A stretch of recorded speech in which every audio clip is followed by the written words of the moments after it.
Tonight is one of the first days of the first week of spring, and we can see actually a lot of winter gems in the sky and some of the spring and summer ones if you wait long enough for the summer ones after the midnight. I'm using the Skywatcher Flextube 130p collapsible tube telescope. It's very nice. The only problem is that the position of the eyepiece holder is fixed. You cannot move it for a more convenient position. That's the problem with all the Dobsonian styles. I know there were a few in the past that actually could rotate this part, and it should have been easy. From here you could rotate it if they had ball bearing or something. But anyway, that's a design fault. But other than that, it's beautiful. And what I like about this telescope is that it's quite wide angle. It's very easy to hold something like this mobile phone camera against the eyepiece. It's very convenient. It's rare to be able to do such a thing with the eyepiece. That easy. You just can hold it. I can take up to 2 seconds, no problem. The camera stays in problem.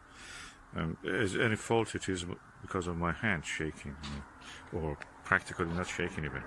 When you breathe, your body moves, or you have to hold your breath if you want. That makes it really awkward, but I wish you had a facility that you could attach a camera to this. Other than that, it's really excellent telescope.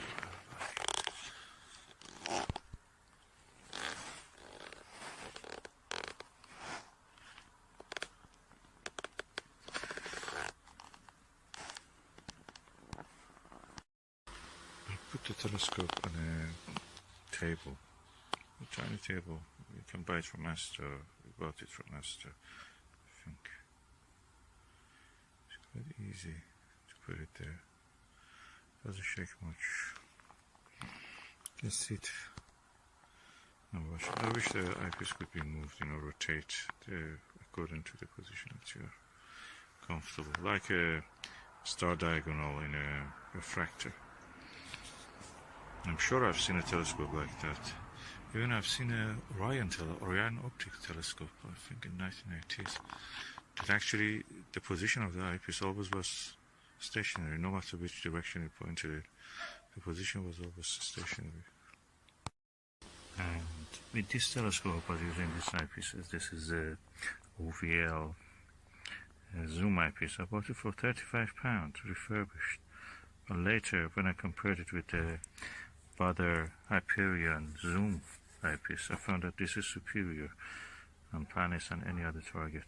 And actually the price of it is £200. So it was a bargain.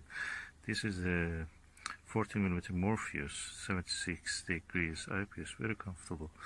And 32mm Plossl. This is again Baader. And this is the lovely Skywatcher Nirvana 16mm 82 degrees eyepiece. All of these eyepieces are excellent to look through. Which one I prefer? I prefer this, this, and this. This one is very good, versatile if you just want to take one eyepiece. But at the lowest magnification, the field of view is not very big. It's around 44 degrees. I prefer these ones. If I had 17 degrees of this, I would be really happy. Or something like 25 degrees for this. But I have a bigger eyepiece than the 82 degrees range, but that makes it quite heavy. So at the moment I think 32mm is the widest angle I can have. Lowest magnification, I should say, actually. With this, and it actually takes the whole plates in the field of view and a little bit bigger even. So probably, or actually twice the size of the plates. And that's really good. It shows that it's more than actually 2 degrees field of view with this telescope and this eyepiece.